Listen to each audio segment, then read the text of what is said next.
All right, so we're on to the next section of this book, Select Writings by John Essex. And this next part is tremendous.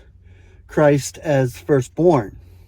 So we're going to look at his pre-existence here. And he pre-existed all creation. He is the very firstborn of all creation. And we are part of him as members of his body. So Christ too receives glory through the ecclesia, which is the body of Christ. For as a result of our predesignation, he becomes firstborn among many brethren.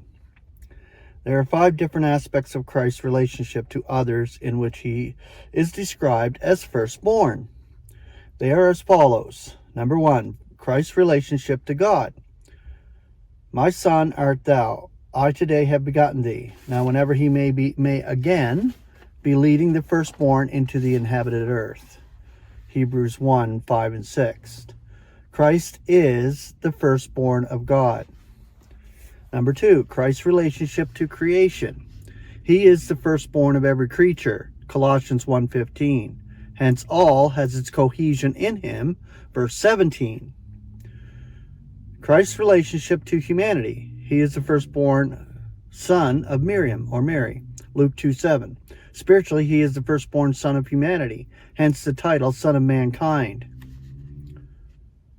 Number 4, Christ's relationship to the dead. He is the firstborn from among the dead.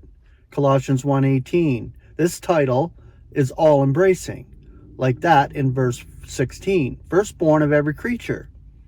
It leads to the position that in all he may be becoming first, for in him the entire complement delights to dwell. It ensures the resurrection and ultimate vivification of all. Number 5, Christ's relationship to the ecclesia, which is his body. He is the firstborn among many brethren, the firstborn in the field of conciliation and family unit.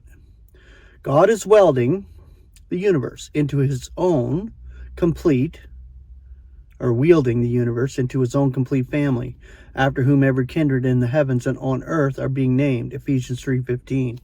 We are the first fruits of that family. Romans 8:23.